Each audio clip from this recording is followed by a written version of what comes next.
sallallahu alaihi wasallam. Sallallahu alaihi Nabi. Saya tidak merasa bangga, saya tidak merasa sombong, tidak sum'ah, tidak riya, na'udzubillah min dzalik, tapi dengan kudrat Allah Subhanahu wa taala.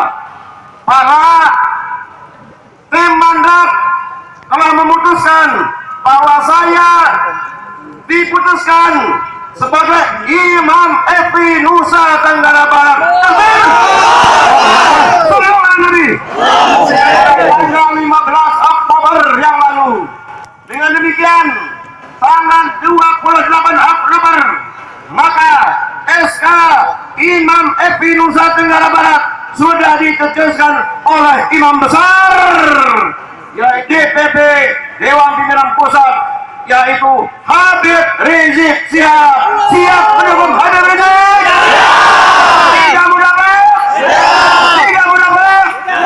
Dengar ini bapak-bapak, ibu-ibu, saudara-saudara.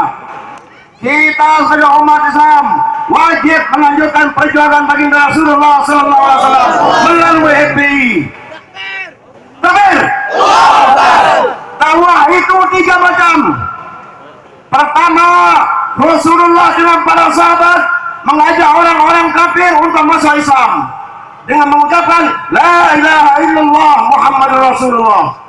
Yang kedua, para tabi'in mengajak orang amar ma'ruf, mengajak orang berbuat baik.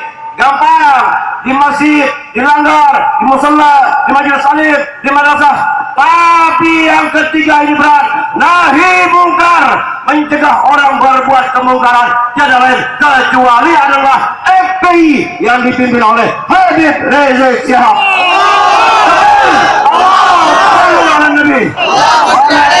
Itu sekarang mari kita sama-sama dengarkan ceramah yang akan disampaikan oleh menantunya Habib Rizik Syihab dan keluarganya Habib Bahar Asrif. Sallallahu alaihi Nabi. Sekian sampai di sini dulu. Insyaallah kita akan berjumpa pada waktu-waktu yang berkah dari Allah SWT.